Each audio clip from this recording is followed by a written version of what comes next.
sinabawang bangus with rice. Yan ang perfect partner sa ating pananghalian sa araw na ito. So stay tuned kung paano natin ginawa.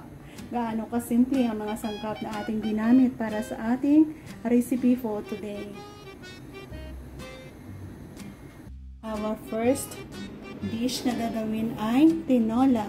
Yes, magtitinola tayo para preska pa ang ating isda. So, kukuha tayo dito ng 4 na slice lang. So, yan, tinolang isda.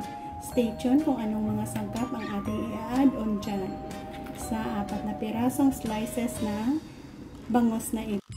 Sa ating kumukulong tubig, ilagay natin na yan, meron tayong slices ng ginger,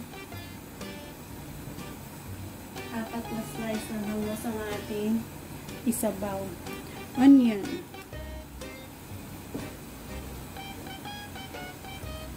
carrots, ating bangus,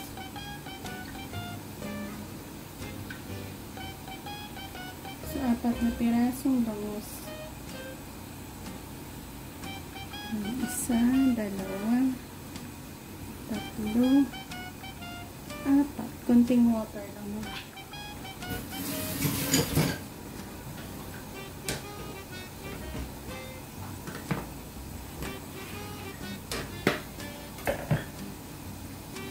So, mayroon tayong cabbage. Kunti lang ang ating gagamitin. Half na siguro.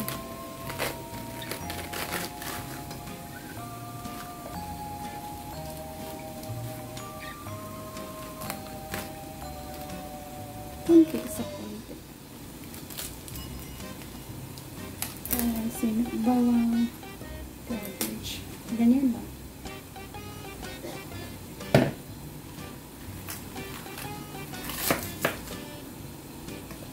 Basa natin at i-add on natin doon sa ating sinabawang isda.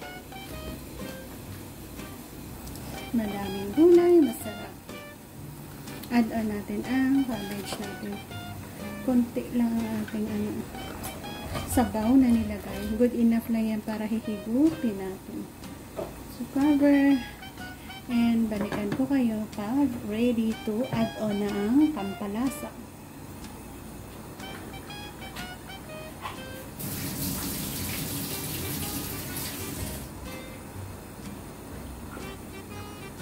Looking good. Yun, hanggang na. And lagyan na natin ng pampalasa. Salt and SG black pepper. Simplihang pampalasa recipe. Okay, so, o diba? Napaka-easy lang, no? Karoon na tayo ng sabaw na hihigupin with vegetables and fish. Isang napaka-simpleng pamamaraan. Black pepper. And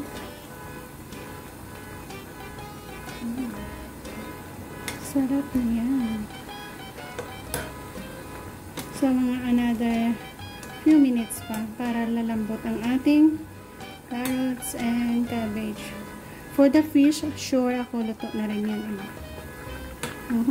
More broth pang ilalabas ng ating cabbage.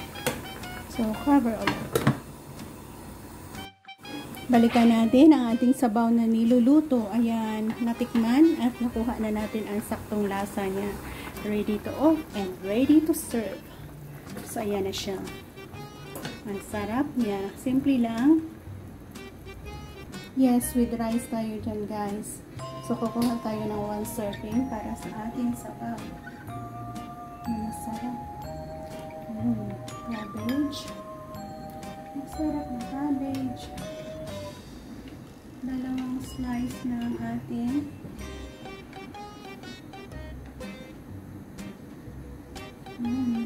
slice ng ating marami din pala. At hihigop tayo ng masarap na sabaw dyan. Manahan natin ang sabaw.